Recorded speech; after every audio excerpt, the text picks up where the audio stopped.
What's up? I'm Droopy, and this is my testimony. All right. So where are you from? I grew up in Sepulveda, here in the San Fernando Valley. I'm from Langdon Street, and it's known as pretty rough area. You know what I mean? And it's kind of like the crack capital of the valley. And I remember before crack even came out, it used to be known as Sherm Alley. And us as little kids, we would sell like dime bags of weed, and the older homies, and there was more blacks in that area at that time. They would sell the Sherm, and but then once crack came out, it overtook everything. Everything came about crack, So what was the first crime you did time for? Yeah, so I started, I got in trouble pretty young, I would get, I would get into trouble at school and stuff like that, and it was always kind of like we were trying to be bad. You know what I mean? We wanted people to know. I wanted people to know I was bad, and I actually had my 10th birthday in juvenile hall. And I remember on my birthday, I was sitting there in the cell crying, you know what I mean? Like, I want to go home, it's my birthday, And I wasn't there very long, maybe a month and a half, something like that. And me and a few of my homeboys had broke into a liquor store, like at night when they were closed, burglarized it, and took a bunch of took everything we get our hands on, and we ended up getting caught. And that was my first time going to juvenile hall, And I went to camp as a juvenile, I was actually in a fire camp as a juvenile, and it was pretty cool. I wanted to come home and be a fireman, but that wasn't happening. But I got arrested for possession of sales of crack cocaine. And I was actually in one of the first big crack stings, like in LA County. You know what I mean? This was like 1986. And it was just a typical day. We were out there slanging, doing our thing. And I remember these two, like, white dudes in a truck with like a camper on it, beards and tattoos. They pull up. And I remember him because he pulls up and he says, "Hey man, let me get a dub." And I was like, "A dub? Like, I don't even know you, dude. You know what I mean? Like, you want a 20? I give it to you." He's like, "Yeah, let me get a 20. So I give him, we do our little transaction, and they split, and so maybe like 10 minutes later, just cops come from everywhere and they're jacking us all up. And it's almost the same shit every time. Like, we used to wrap the rocks and I'd have it in my mouth. And so I'll try to swallow them. And when I see them coming, you know what I mean? And they'll try to grab you by your throat or get you down and punch your stomach so you can't swallow them. You know what I mean? And I remember, I was able to swallow them. So I was telling them, "Man, you ain't got shit on me, man. Like, fuck you, And so they go in my pocket and they bring the money out, and it was marked money. I had never even heard of no shit like that at the time, And he's like, "We got you right here." And I still didn't know what he was talking about. But so they take us to juvenile hall, of course, And I remember my dad comes to visit me, and I'm talking to him at visit, like wherever I was at in there, one of the units. And I was like, "Yeah, Pops, don't even trip, man. Like, they don't got shit on me. Like, I'm coming home." And he's just looking at me, and he's like, "Dumbass, you were on the news." You know what I mean? And I'm like, "What do you mean I was on the news?" He's all, "They've been filming you guys selling dope from on top of the church on Langdon for like the last week or something." He said, "It's all over the news." He's like, "You ain't going nowhere." You know what I mean? And I wasn't, that was my first, I guess. I think I got a year, and back then, like a year, you're like, whoa, like it's the end of the world, It's like forever, and I ended up turning into like a year and a half, and then I came home. And how old were you at that time? When I got out, I was 18. And I tried to go be a fireman, you know what I mean? Because I was in a fire camp and we fought fires. We did everything. It was cool, I had all the training. And they told me flat out, "Nah, we don't hire you guys," so whatever, After that, I actually tried to go sign up for the Army. And I couldn't get in the Army neither. through all my time in juvenile hall camp, all that shit, I used to draw. You know what I mean? I used to draw little cards, you know, draw little cholos, little pachucos, you know what I mean? Shit like that. And, you know, give them to the homies, you know, like I never sold them. And I just always gave them to the homies, whatever. And so I always drew, you know, not that great. You know, I look at some of the stuff I drew, even when I was in the joint, and I'm like, damn, you know what I mean? That shit look, don't show nobody that, you know what I mean? But, man, I thought I was the shit at the time, you know, but, yeah, you know, so after that, you know, I'm an adult now, you know, so when I got in trouble, it was time to go to man's jail, you know. Yeah, so first time getting in trouble as an adult, you know, I got a county lit for throwing a controlled substance at a moving vehicle. And they arrested me for assault and battery with a deadly weapon, and the deadly weapon was a beer can, you know. You know, I was just in the neighborhood, this lady pulled up to buy some rocks. She wanted a 20. And so I gave it to her, and she kind of caught me slipping. She boned out before she gave me the money, you know. So I swung the beer I was drinking at her, and it hit her as she was driving away, you know. And I'm like, fucking bitch, you know what I mean? And I guess the police were down the street and they were watching us. So I guess they pulled her over, like around the corner or whatever, where we couldn't see. So I had no clue she had been pulled over, you know. And you know, like a little while later, they came down, pulled up on us, and arrested me for assault with a deadly weapon. And it's like, damn, you know. So now I'm in the county jail. It wasn't my first time in the county jail. I went to the county jail for like driving on a suspended license or some old weird shit like that. And yeah, so I ended up taking a deal for throwing a controlled substance at a moving vehicle, and it was a county lit, you know. And so now, like I said, I was happy. Now, you know what I mean? I'm in with the man, I'm in the county, and now I can't wait to get to prison, you know. So it's like, I never did anything to intentionally end up in prison, but anything I did, prison wasn't something that scared me out of doing anything. Caught an attempted murder, you know.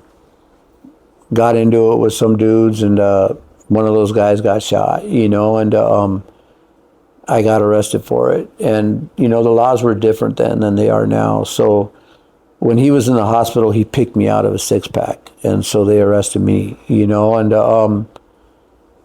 I'm in the county now, you know, doing my thing. And what I didn't know is he had took off. He did not want to tell. Like, he didn't want to be a snitch. You know what I mean? Even though he already snitched on me, you know, but I guess he didn't want to follow up on it. So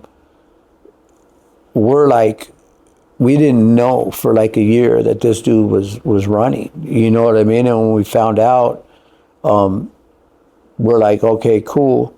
It's time for preliminary hearing, and the DA wants to postpone it because they basically didn't have shit, because I didn't make a statement when I got arrested. You know what I mean? I told them I want a lawyer, and that saved me kind of, you know. Well, not kind of, it saved me. Yeah, you know, so they're postponing the preliminary hearing, and the judge kept putting it off, and he'd be like, this is your last postponement. You better be ready, you know, because the DA would be like, we're not ready.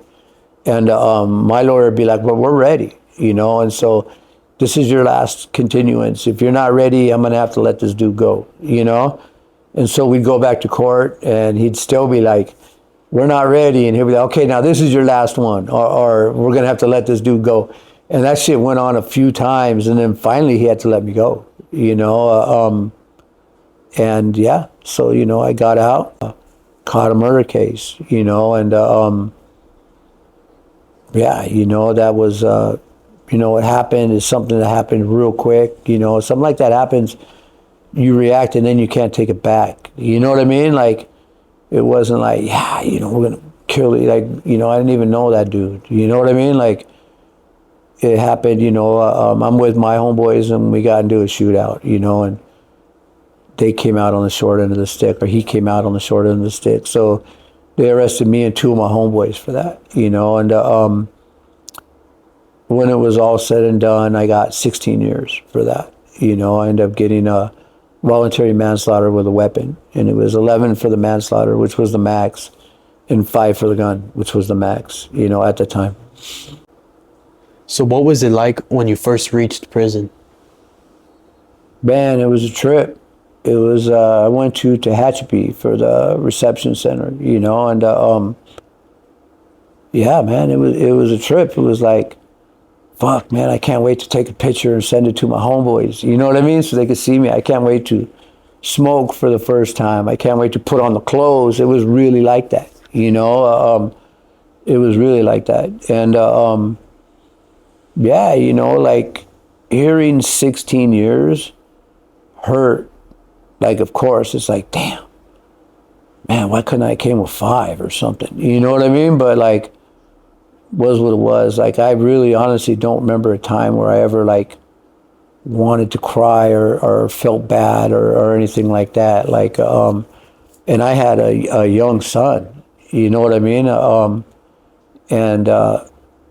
Yeah, I kind of just like didn't care, man. You know what I mean? It was all about, you know, where I'm at. And now it was, okay, I'm here now. I want to get down. You know what I mean? I want to get active. You know what I mean? And I did. I got in trouble in the reception, and ended up getting an 18-month shoe right there, and went to Tehachapi shoe, and I was actually there when they closed it. That first time they closed it, and most of the guys that were there went to Pelican Bay. Pelican Bay had just been built, you know, and I was like at the end of my shoe, and so I went over to Chino, to Pall Mall, and finished my shoe there, and then went to Calipatria. And so I'd already been in prison for years now. I hadn't even been to the mainline yet, you know. And now I'm going to the level 4. You know what I mean? I've heard all this shit, and I was nervous. You know, I remember I was on the yard in the Ad Seg in Chino, and I was asking questions to like the homies that were there, and there was some like dudes that been around a long time were there, you know, guys that lived in the hole, you know. And I remember one of them asked me one day, they're like, "Hey man, you sound like you're scared. Are you scared?" You know what I mean? And I was like, "Yeah, a little bit." You know what I mean? And they're all laughing at me. They're like, "Man, you're gonna be fine, fool." You know what I mean? Like, go do your thing, you know. And so yeah, I went to Calipatria, and I got there in August of '92, because I remember when we got off the bus, it was fucking hot. It was like 120 something degrees, and it just stayed like that. Most of the, they build these prisons in butt-fucked Egypt, you know, for all different reasons, you know. Like Calipatria, I didn't open it, but I was there soon after it opened, and that, like, you know, that boosts their whole economy in that area. You know, when they opened the prison, it actually doubled the population of the city of Calipatria, you know, and therefore they get more funding. You know what I mean? They get a McDonald's now, you know, because all the COs that come work there, all the free staff, you know, there's a lot from the local people, but other people come too, you know. So anyways, I end up out there, you know, and that's where I started to tattoo. You know, I actually, at first, was wanting to tattoo. That was one of the things I wanted to do. And I remember I was there maybe a couple weeks, and there was an incident on the yard, you know, and some dude got hit, you know, he got stabbed, and they lock us down for a couple of days, and we come out, and some of the older homies that were there, I'm like, hey man, like why that happen? You know what I mean? Like, what'd that dude do? Because that was my only fear, was to become no good. Like, I don't care if I got hurt, I don't care anything. It's as long as people ain't gonna say, oh, that dude Droopy from Langley, yeah, he fucked up, he's a piece of shit. That was my only goal there, was to not have that happen to me, you know, and I was willing to do whatever it took to not have that happen, you know. And the homie tells me, oh man, that shit was personal, man. It was not, it was, that dude gave him a fucked up tattoo, and he felt disrespected, so he whacked him. And I remember thinking like, damn, like, shit, maybe I'm not going to tattoo. Like, yeah, because I don't know how to tattoo. I don't want to fuck someone up and have that happen to me, Maybe like a year later, maybe a little less than a year later, I got some really good klecha from the same homie that told me that dude whacked old boy because of the tattoo, I was first draw and I was telling him like, fuck, man, if my money don't get here today, I don't get to go to store this month, And he was like, oh, really? Well, hopefully your money gets here, this and that. And he goes, well, who's sending you money? And I said, my dad. And he goes, oh, yeah? And I go, yeah, my dad sends me $40 every month. And he goes, nah, that's cool, man. Feed me, And he goes, did your dad give you $40 a month when you were on the street? And I was like, nah, And he goes, why do you have him give you $40 a month now? And he told me, he says, I bet you be running up his phone bill too, calling him all the time, huh? Asking him for shit, huh? And I was like, hell nah, but I did. Like he was right. He had nailed it, And he told me, he goes, look, man, he goes, your family didn't put you in here. He goes, leave them alone. I remember, like I'm quoting him. I remember everything he told me, And this dude taught me a lot, but in this case, this is what he taught me. And he goes, look, man, you live here now.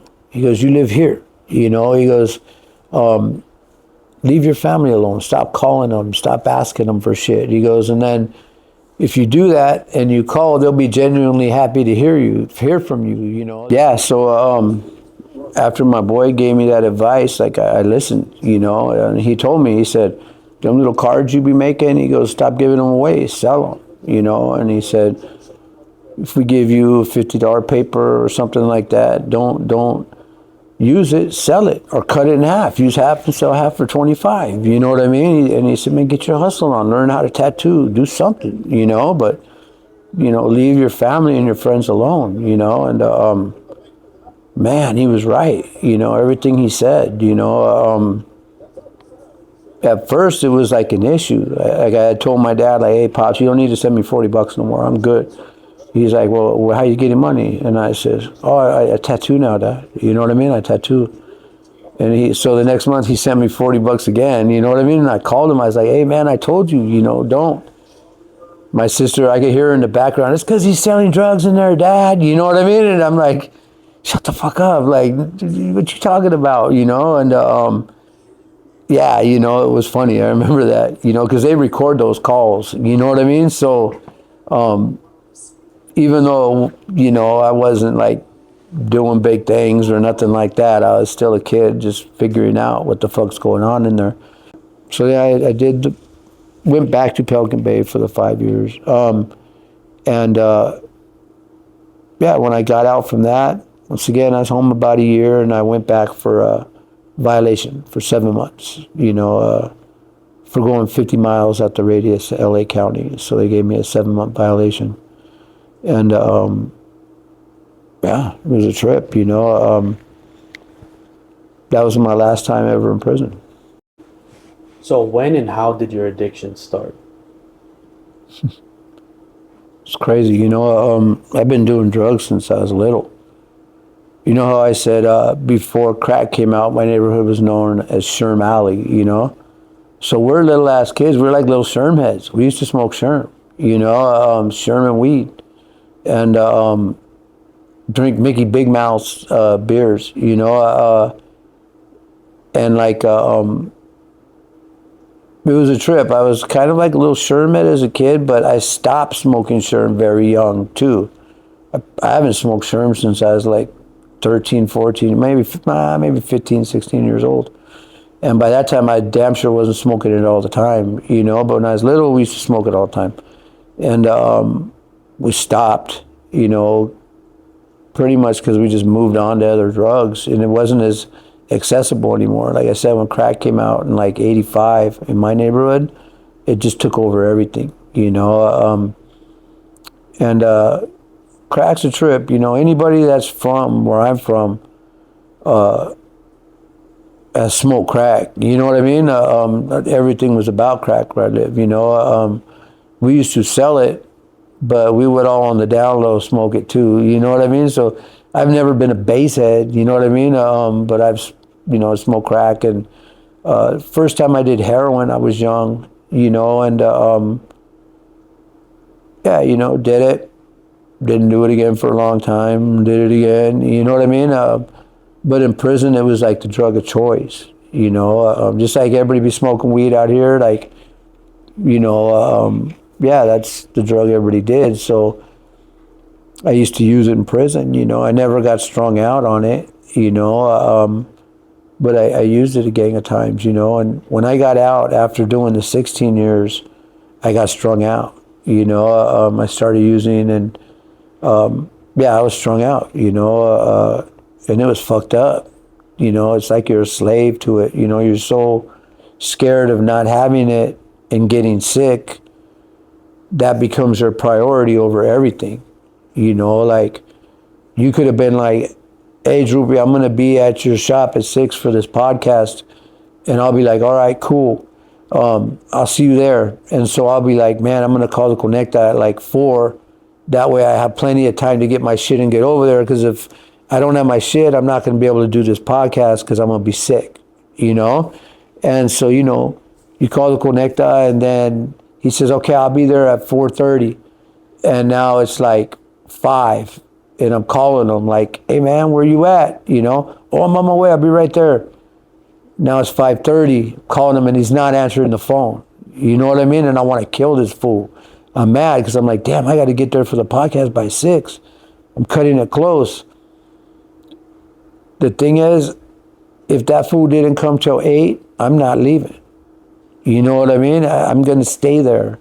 I'm going to want to kill this fool, right? But I'm not going to do it because I'm not going to be able to get my shit tomorrow, And so it's weird. You become like a slave to it, and it's fucked up, So when I got arrested, when I went for the 5 years, which was for ex-con with access to a firearm, I think I left that out earlier. I kicked dope in the county, and that shit was crazy. I'd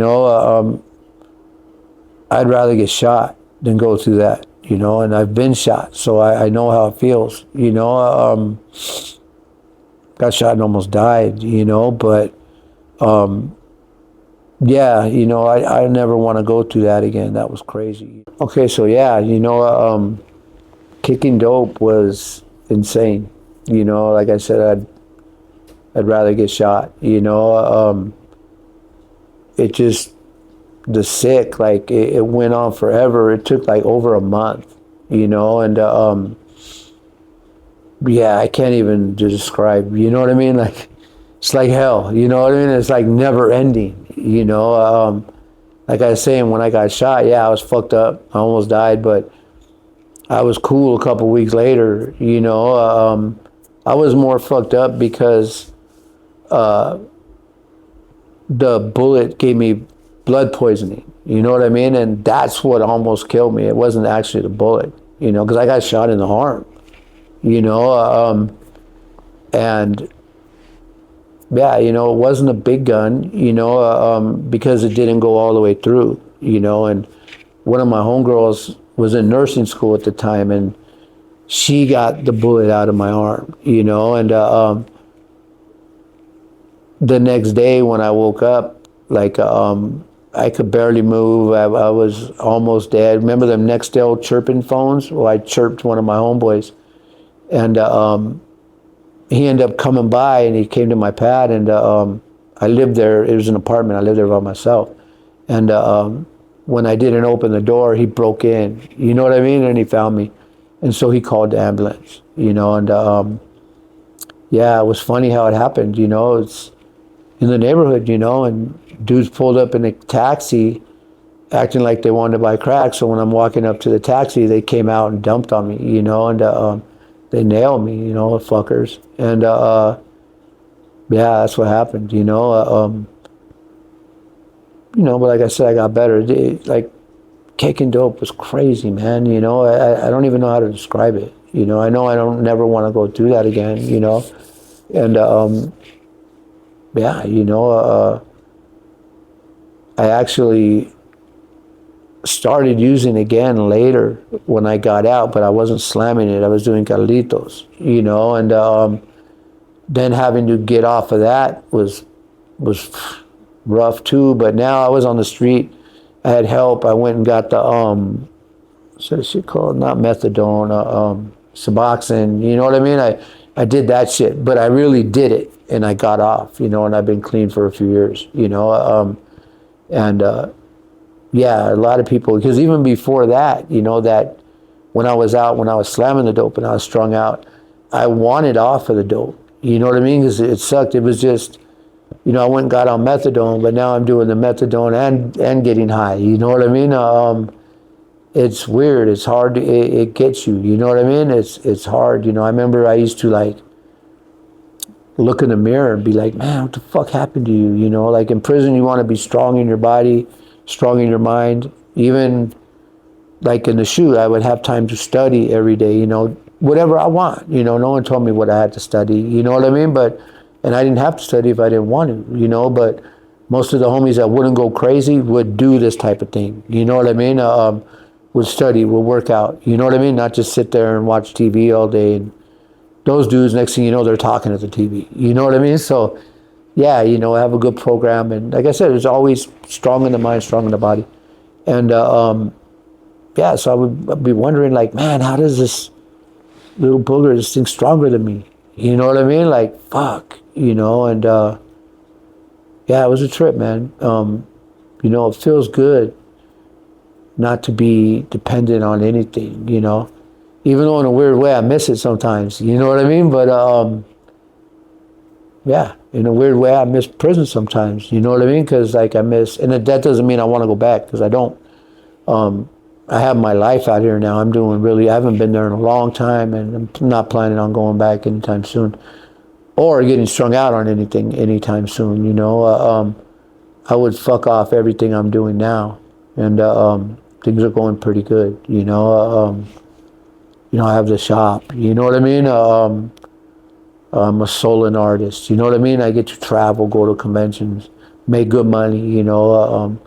Now I'm on American Cholo, the podcast, you know what I mean? Which is hella cool, you know. It's a trip. This is really new too, you know. At one time I would have never done none of this shit, you know. And as you know, as me and you have talked, there's certain stuff I'm just not going to talk about, you know what I mean? And that's because, you know, like I said earlier in the interview, you know, my one fear I've only had was to never become no good, you know. And so I'm not going to come out here now and start running my mouth about stuff I shouldn't. I still know all my homeboys. I love my homeboys. You know what I mean? Like, I love those motherfuckers, every last one of them, the new ones. And they love me. You know what I mean? Like, they protect me in a way. Like if something's going on, they might not tell me so I don't go get caught up. You know what I mean? Even though I probably wouldn't anyway. You know what I mean? But, you know, we're close, you know, and yeah, you know, that's why, like, a lot of times when I do something like this, people want me to come out and say, hey, kids, don't get in a gang. You know what I mean? Don't do this, don't do that. And I'm not going to say none of that shit, you know, because, you know, my neighborhood, you know, my gang, I grew up with these dudes, you know what I mean? Most of the guys I grew up with aren't around anymore. Some of them are, and the ones that are just like me. You know what I mean? They have families, they have jobs, good jobs, they do their thing, you know what I mean? But yeah, I love, you know, these people grew up where I grew up, you know what I mean? We grew up in a rough spot, so you get close together, you know? And the one thing I can say is that if you do get involved in that lifestyle, you know, just know it's going to get rough, you know? It's going to get rough, you know, and if you end up getting hurt, you know, it comes with it. You knew the job was dangerous when you took it, you know. If you get busted, it sucks, you know. It sucks hearing a judge say you got 16 years, you know. And if that happens to you, don't turn around and start telling on your friends or doing something like that. No, you have to man up and go do it, or just don't even get in this shit. You know what I mean? You know, yeah, that's the worst, man. You know, know what's coming. You know what I mean? Good times are gonna come, but bad times are gonna come too, and that's for sure. So how did God play a role in your life? You know, it's a trip, man. God, you know, God's the man. That's for sure. But as a kid, like I said earlier, you know, church wasn't really our thing. We went to church as little kids, you know, and you know, kind of didn't want nothing to do with it. I was never a devil worshiper. Never didn't think about it much, actually. You know, growing up, I was full speed ahead on some other shit, you know, and when I went to prison, you know, every now and then someone will turn Cristiano. You know what I mean? And we kind of look at them like, all right, you're Cristiano. We're not going to fuck with you. You know what I mean? Do your thing. We respect it, you know? But don't try to come back. If you try to come back, it's not going to be good for you. You know, because we would feel like a lot of people would try to hide behind that. Okay, I'm going to turn Cristiano, so they're not going to ask me to do nothing. They're going to leave me alone, you know? And you'd have some homies that are haters that be like, hey, man, I heard that Vato say shit. That's not Christian-like, you know what I mean? Let's get them, you know what I mean? And homies with a little more sense would be like, man, stop, G, you know what I mean? But, yeah, so, and me, I didn't pray for, I don't even know how many years since I was a kid until maybe just a few years ago, you know, not because I didn't like God or didn't want to pray to God, but because I felt like I'd be a hypocrite asking him for something when I'm a heathen. You know what I mean? Like, yeah, you know, in a lot of ways, you know, yeah, so how the fuck am I going to ask him for this when I'm doing all the things that I do, you know? And, yeah, it's a trip, you know, like, wasn't until after I came home from doing the 5 years, and I was supposed to move in with this Heina when I got out, my Heina at the time, and didn't work out. So I went to my dad's for just like a month, you know, but when I was there, he was like, man, you know, I think God's got something in store for you, because I feel like you shouldn't be here. You know what I mean? You should either have life or be dead. Like, you shouldn't be here. I think God's got something in store for you. And I'll be like, yeah, that's cool. You know what I mean? And it's weird, you know, as you get older, you start like maybe getting wiser, maybe getting more stupid. I don't know. But like, I started thinking a little bit different, you know. I started thinking like, fuck, man, I don't want to end up in hell after all this, you know. And then I remember what my dad had told me, you know, and my dad, that was my dude. Like, I miss that guy, you know. And, you know, looking back on it, I kind of, you know, I have a 12-year-old son named Mateo, and I kind of feel like maybe I'm here to make sure he's right. You know what I mean? I don't know why I think like that, but I kind of do, man. You know, ever since my dad had told me that one day, because I blew him off like, yeah, whatever, pops. You know what I mean? But then you think about it later, kind of. You know what I mean? And yeah, you know, and then I get even kind of like deeper, like you know, my older son Jimmy, he's grown up, he's a man. You know, I missed everything with him. You know what I mean? Like, I went away when he was a baby. I came home, he was 16. I went away again. I come home, he's 21, 22. You know what I mean? He moved in with me for like a few months, and I went back for that violation. You know, that's the only time I ever lived with him in my whole life, you know, and I loved it, you know. And looking back on it, I feel like God took me away from him to save him, you know, because I've said this before too. I had big plans for him. You know what I mean? He was going to be little Droopy, you know, and he was going to have to put it down if he wanted to have that name, you know, and so everything that comes with that, I had planned for him, you know. Yeah, you know, so kind of And I could be full of shit. I don't know. You know what I mean? But I feel like maybe God took me away to save him. Because he's cool. He's not like a millionaire or anything, but he's cool. He's not a gangster. Never was a gangster. You know what I mean? Never got to from the barrio. You know what I mean? He never even lived there. He lived over on the west side of the valley. You know, he grew up in like Winnetka. You know, and now he lives in like Canoga Park. You know, of course, he knew my own ways. When I'd come home, he'd be around. You know, we always got along. He never hated me, at least I don't think, you know. But when I was gone, his mom didn't want him having nothing to do with me or going to any prisons. So I never got to see him. You know what I mean? Like I would write to him, and he was too young to write back. You know what I mean?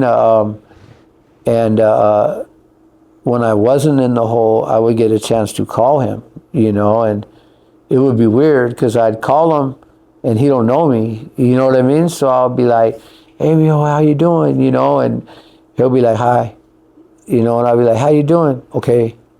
How's school? Okay. You know, and okay, now I'll call him a few times, you know what I mean? And so now he's like, hey, daddy, you know what I mean? This and that.